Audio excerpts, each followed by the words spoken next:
Kadang, orang yang paling kita cintai menyimpan rahasia yang tak pernah kita bayangkan. Ibuku, wanita yang membesarkanku, ternyata memuja sesuatu yang lebih tua dari kematian. Malam itu, aku melihat sendiri saat senyumannya berubah dan matanya bukan lagi mata manusia.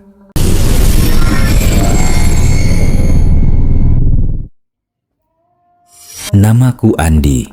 Aku lahir dan besar di sebuah kampung kecil di pinggiran Purwokerto, Jawa Tengah. Rumah kami berada di ujung gang sempit, terhimpit di antara rumpun bambu yang menjulang tinggi.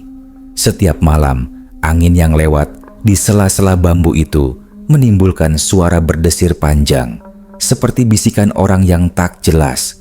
Rumah ini peninggalan kakek. Dinding kayunya sudah berlumut di bagian bawah. Atapnya sering bocor saat hujan. Sejak kecil, aku tinggal hanya dengan ibu.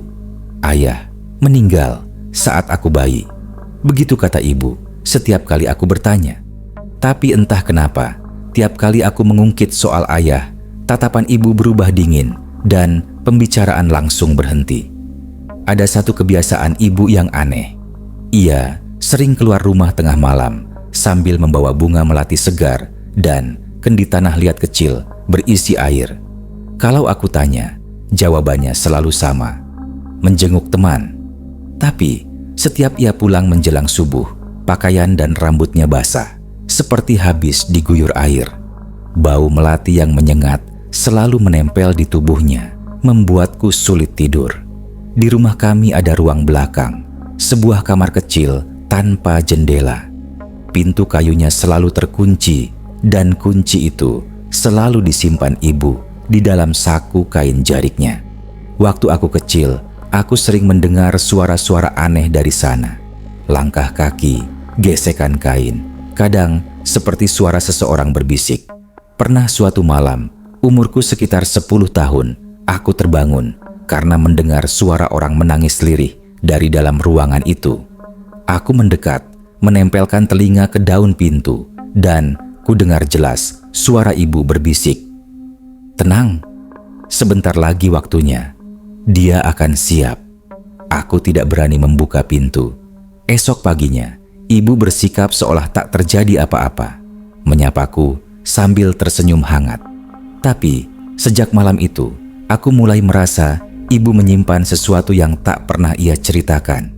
Waktu berjalan, aku tumbuh besar, kuliah di Jakarta, jarang pulang. Hingga awal 2023, aku mendapat kabar ibu sakit-sakitan. Aku memutuskan kembali ke Purwokerto. Saat tiba di rumah, suasananya berbeda. Lampu terasa redup meski baru diganti. Udara di dalam rumah lembab dan dingin, dan bau melati lebih tajam dari yang kuingat. Yang membuatku kaget, pintu ruang belakang terbuka. Di dalamnya ada tikar anyaman lusuh di lantai, mangkuk berisi darah kering, dan sebuah cermin besar yang menghadap kursi kosong. Udara di dalam ruangan itu begitu dingin sampai membuat kulitku merinding. Ibu muncul di ambang pintu. Senyumnya tipis, matanya memandang tajam. "Kau sudah pulang, Andi," katanya pelan. Malam itu, tepat pukul 12, aku terbangun karena suara langkah kaki di luar kamarku. Bukan satu, tapi banyak, berjalan mengitari rumah. Samar-samar terdengar suara ibu dari ruang belakang. "Jangan sekarang, dia belum siap." Aku mulai sadar, apapun rahasia ibu, aku akan segera terlibat di dalamnya. Malam pertamaku setelah kembali ke Purwokerto terasa seperti mimpi buruk yang tak mau berakhir. Angin malam menyusup melalui celah-celah dinding kayu rumah tua, membawa serta suara gesekan bambu di halaman belakang. Aku mencoba memejamkan mata, tapi rasa gelisah semakin menjadi. Bau melati yang tajam menusuk hidung, seolah menempel di udara kamar. Jam dinding menunjukkan pukul 00.07 saat suara itu datang. Derap langkah kaki. Awalnya pelan, seperti orang berjalan di tanah basah, tapi semakin lama semakin banyak. Bukan satu orang, tapi beberapa mengitari rumah dengan ritme lambat dan teratur. Aku bangkit, berjalan pelan menuju jendela kamar. Dari celah tirai, aku melihat sesuatu yang membuat darahku membeku. Di halaman, ada bayangan-bayangan tinggi dan kurus. Tubuh mereka bergerak lambat, kaki tak menyentuh tanah. Rambut mereka panjang sampai menutupi wajah. Saat mataku mencoba fokus, salah satu dari mereka mendongak. Wajahnya datar, tanpa mata, tanpa mulut, hanya kulit pucat membentang. Jantungku berdegup kencang. Aku tersentak mundur, punggung menabrak lemari. Saat itu, terdengar 3 ketukan pelan di pintu depan. Tok, tok, tok. Pelan, tapi dalam. Aku menelan ludah. "Ibu?" panggilku pelan. Tak ada jawaban. Ku tahan napas, mencoba mendengarkan. Ketukan itu berhenti, tapi dari ruang belakang terdengar suara kursi bergeser di lantai, lalu langkah kaki pelan. Disusul suara ibu. "Jangan sekarang, dia belum siap." Bulu kuduku berdiri.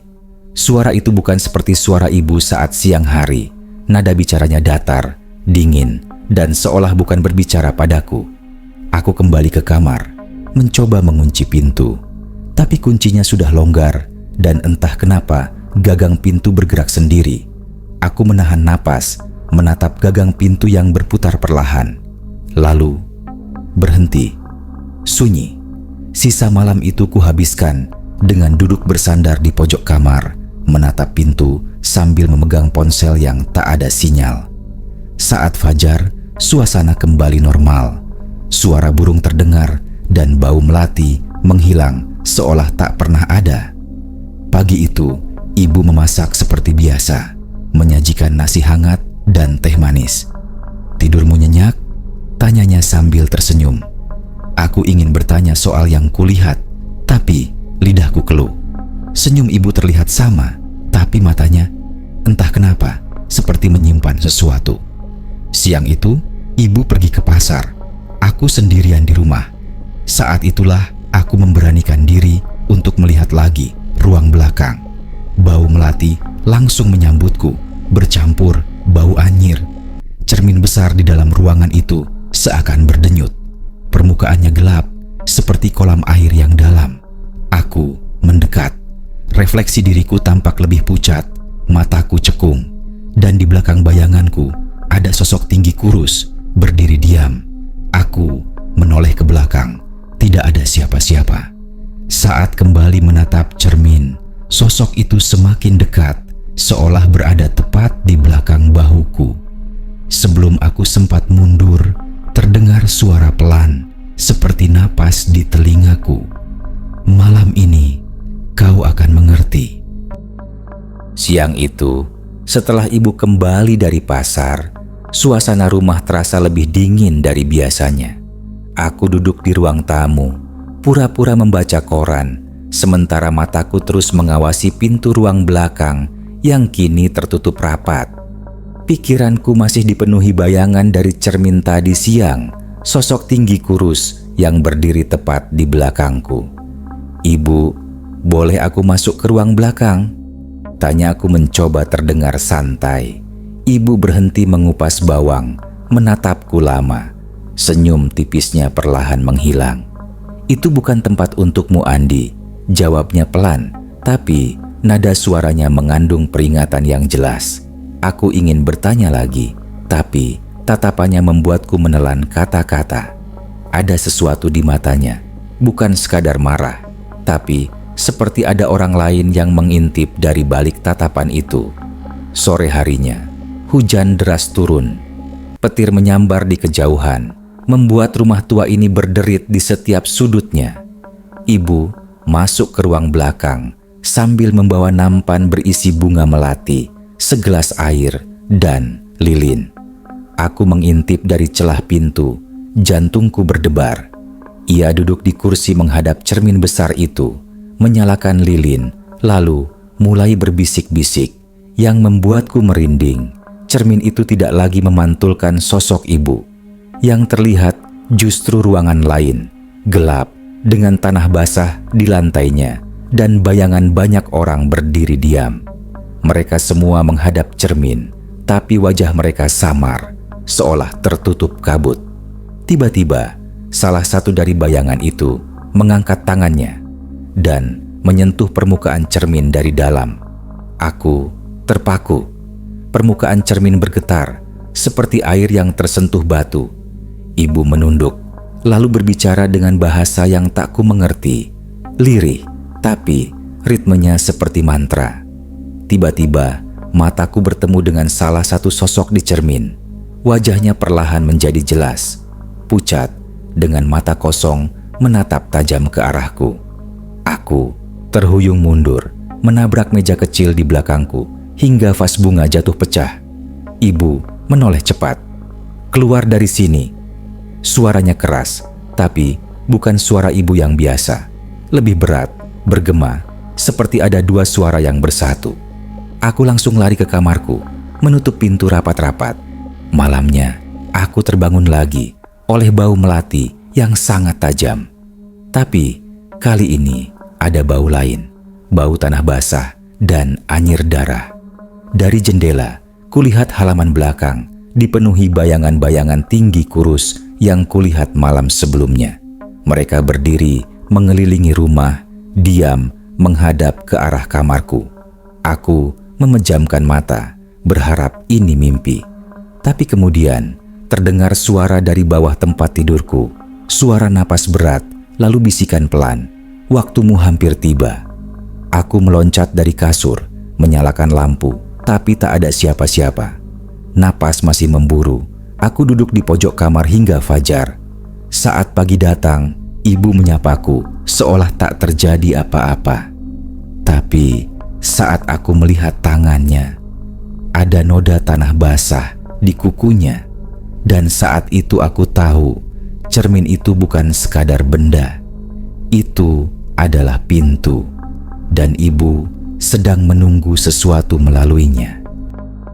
Hari ketiga di rumah menjadi titik di mana rasa penasaran dan ketakutanku bercampur menjadi satu. Semalam aku kembali sulit tidur. Bau melati, tanah basah, dan bisikan dari bawah ranjang masih terngiang di telinga. Pagi itu, ibu duduk di ruang tamu sambil mengupas daun sirih. Tatapannya kosong menatap cermin kecil di pangkuannya, seolah tak sadar aku berdiri di pintu. "Ibu," suaraku terdengar pelan. Sebenarnya, apa yang ibu sembunyikan dariku? Ia berhenti mengupas, lalu mengangkat wajah. Untuk pertama kalinya aku melihatnya tersenyum lebar, tapi bukan senyum yang menenangkan. Senyum itu membuatku merinding karena matanya sayu, tapi penuh kilatan aneh. "Andi, ada hal yang sudah waktunya kau ketahui," katanya pelan, nyaris seperti bisikan. Ia memintaku duduk di depannya. "Ayahmu, dia tidak meninggal karena sakit. Dia dipanggil." Ibu menunduk sebentar sebelum melanjutkan. "Aku adalah penerus. Kami menjaga keseimbangan antara dunia manusia dan mereka. Tapi ada harga yang harus dibayar." Aku menelan ludah, tangan terasa dingin. "Harga apa?" Tatapannya menembusku. "Nyawa darah keturunan sendiri. Setiap penerus harus menyerahkan orang terdekat agar mereka tidak mengambil semuanya." Aku terpaku. Kata-kata itu seperti hantaman keras di kepala. "Maksud ibu, aku?" tanyaku nyaris berbisik. Ibu hanya tersenyum tipis. "10 tahun lalu, ayahmu yang menjadi persembahan. Sekarang, waktunya sudah dekat untukmu." Aku berdiri, kursi bergeser dengan bunyi berderit. "Ibu gila, ini tidak masuk akal." Suaraku bergetar, tapi ibu tetap tenang, seolah sudah mempersiapkan semua ini. "Ibu sudah menyiapkan segalanya," katanya sambil berdiri. "Kau akan mengerti saat malam tiba." Hari itu, aku tak bisa tenang. Aku keluar rumah, berjalan di gang sempit kampung, berharap udara luar bisa menghapus rasa sesak. Tapi orang-orang kampung menatapku aneh. Beberapa orang tua yang duduk di pos ronda saling berbisik ketika aku lewat. Salah satu dari mereka, Pak Sardi, memanggilku pelan. "Ndik, hati-hati sama ibumu. ada hal-hal yang lebih baik tidak kau ketahui. Aku ingin bertanya, tapi ia hanya menggeleng cepat, seperti takut didengar. Menjelang malam, hujan deras turun. Ibu masuk ke ruang belakang. Pintunya tidak dikunci. Dari celah pintu, kulihat ia berdiri di depan cermin besar, melafalkan mantra. Permukaan cermin mulai beriak, dan dari dalamnya muncul bayangan sosok-sosok tinggi kurus itu. Jumlah mereka lebih banyak dari sebelumnya. Aku mundur pelan, tapi lantai kayu berderit. Ibu menoleh, matanya memerah seperti darah. "Andi, waktunya sudah tiba." Aku berlari ke kamarku, mengunci pintu, tapi suara langkah kaki berat mulai mendekat. Dari luar, suara ibu bercampur dengan suara lain, lebih berat dan bergema. "Malam ini, darahmu akan menjadi kunci." Dan saat itu, aku tahu aku tidak akan bisa tidur. Mungkin juga tidak akan selamat. Hujan malam itu tak kunjung reda. Suaranya menggema di atap seng rumah tua, bercampur dengan desir angin yang menusuk tulang. Aku berdiam di kamar, memandangi pintu yang terasa semakin rapuh. Setiap detik berjalan lambat, membuatku semakin sadar bahwa waktu menuju persembahan yang dimaksud ibu semakin dekat. Jam dinding menunjukkan pukul 23.45 ketika lampu di kamarku tiba-tiba berkedip lalu mati. Hanya cahaya redup dari kilat yang sesekali menerangi ruangan. Bau melati semakin pekat, bercampur aroma tanah basah yang menyusup dari celah lantai. Lalu terdengar suara itu lagi, derap langkah kaki. Kali ini bukan di luar rumah, melainkan di lorong tepat di depan kamarku. Aku menahan napas. Langkah itu berhenti di depan pintu, diikuti suara napas berat. "Andi," suara ibu, tapi nadanya rendah, serak dan bergema, seolah ada orang lain yang berbicara bersamanya. Gagang pintu berputar pelan. Aku mundur hingga punggung menempel ke dinding. Pintu terbuka sedikit dan dari celahnya kulihat mata ibu, merah darah, menatapku tanpa berkedip. "Ikut ibu," katanya pelan tapi tegas. Aku menggeleng. "Tidak, Bu, aku tidak mau." Suaraku bergetar. Ibu tersenyum, tapi senyum itu dingin. Ia membuka pintu sepenuhnya dan di belakangnya bayangan-bayangan tinggi kurus itu memenuhi lorong. Mereka bergerak lambat, tapi tatapan kosong mereka mengunci pandanganku. Aku terpaku, tak bisa berlari saat dua dari sosok itu masuk ke kamar dan berdiri di sisi kiri dan kananku. Ibu menggenggam tanganku. Kulitnya dingin seperti es. "Ayo, waktunya sudah tiba," katanya sambil menarikku menuju ruang belakang.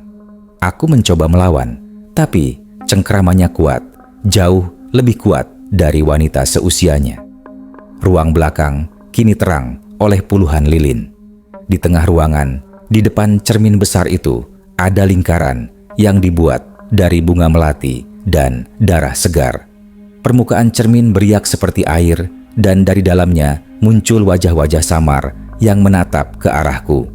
Mereka berbisik-bisik dalam bahasa yang tak ku mengerti. Ibu memaksaku duduk di kursi di dalam lingkaran. "Diamlah," katanya sambil memegang kendi tanah liat. Ia menuangkan air dari kendi itu ke kepalaku. Rasanya dingin, tapi kemudian berubah menjadi panas, seolah membakar kulitku. Bayangan-bayangan di cermin bergerak semakin cepat, wajah mereka semakin jelas, dan salah satunya adalah wajah ayah. "Ayah," suaraku nyaris tak terdengar. Wajah itu menatapku sedih, tapi sebelum aku sempat berkata lagi, ibu mulai melantunkan mantra. Suaranya bergema, dan ruangan terasa berputar. Bau melati begitu menyengat hingga membuatku mual. Cermin itu kini memancarkan cahaya redup. Dari dalamnya, tangan-tangan pucat meraih keluar, menggapai ke arahku. Aku berusaha bangkit, tapi tubuhku kaku seperti dibekukan. Ibu tersenyum puas. "Dengan darahmu, aku akan hidup 100 tahun lagi," ucapnya. Ketika jarak tangan-tangan itu tinggal sejengkal dari wajahku, tiba-tiba salah satu lilin padam sendiri. Lalu satu lagi. Suara angin kencang masuk dari jendela yang entah kenapa terbuka. Bayangan-bayangan di cermin menjerit dan genggaman ibu melemah. Itulah momen di mana aku tahu, kalau aku tak melakukan sesuatu sekarang, aku tidak akan pernah keluar dari ruangan ini hidup-hidup. Angin yang masuk dari jendela menerpa lilin-lilin, memadamkan hampir semuanya. Ruangan itu yang tadinya berwarna emas temaram, kini gelap, hanya diterangi sesekali oleh kilat dari luar.